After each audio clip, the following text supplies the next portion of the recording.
Avec le départ de ses plus grandes stars pour le MotoGP, des controverses et l'arrivée de Michelin en 2027, le Superbike était l'aube d'une nouvelle révolution, pour le meilleur et pour le pire.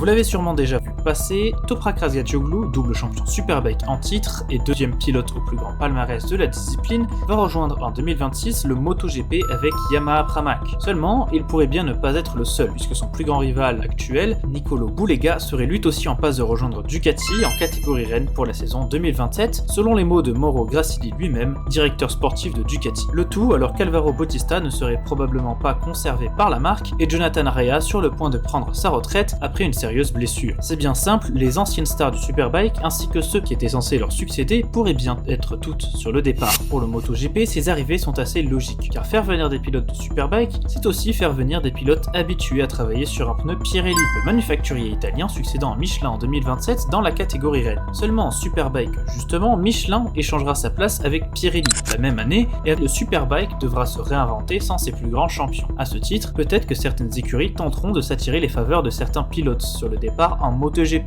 mais rien n'est moins sûr. Néanmoins, pour se réinventer, le Superbike devra d'abord convaincre. Depuis plusieurs années, le championnat peine à mettre en place un équilibre entre les forces en présence et chaque règlement technique semble être adopté de façon réactionnaire à une domination, avantageant alors la concurrence. Cela s'est vu en 2022, 2024 et cette année en 2025 avec un équilibre basé sur l'appauvrissement en carburant des motos, favorisant Ducati qui s'y était préparé au détriment de BMW. Chaque année, la discipline se cherche et ne parvient pas à instaurer un véritable équilibre entre les forces en présence. De plus, son format se rapproche beaucoup de celui du MotoGP, tout en restant dans l'ombre de ce dernier. Plusieurs voix, à l'instar du patron d'Aprilia Massimo Rivola, s'élèvent donc pour que le Superbike soit un championnat plus proche des modèles de série, conditionnant cela à un potentiel retour d'Aprilia en championnat. Toujours selon lui, cela offrirait plus de pertinence à la catégorie, d'autant qu'un changement de direction en ce sens pourrait permettre un rapprochement avec l'endurance moto, discipline considérée comme stratégique par Aprilia, mais surtout discipline où sont engagés l'ensemble des constructeurs présents à la seule exception de Ducati qui l'a quitté récemment. Loin d'être menacé, l'avenir du Superbike reste donc incertain, à voir comment la Dorna et la FIM s'y prendront pour pérenniser celui-ci pour de bon.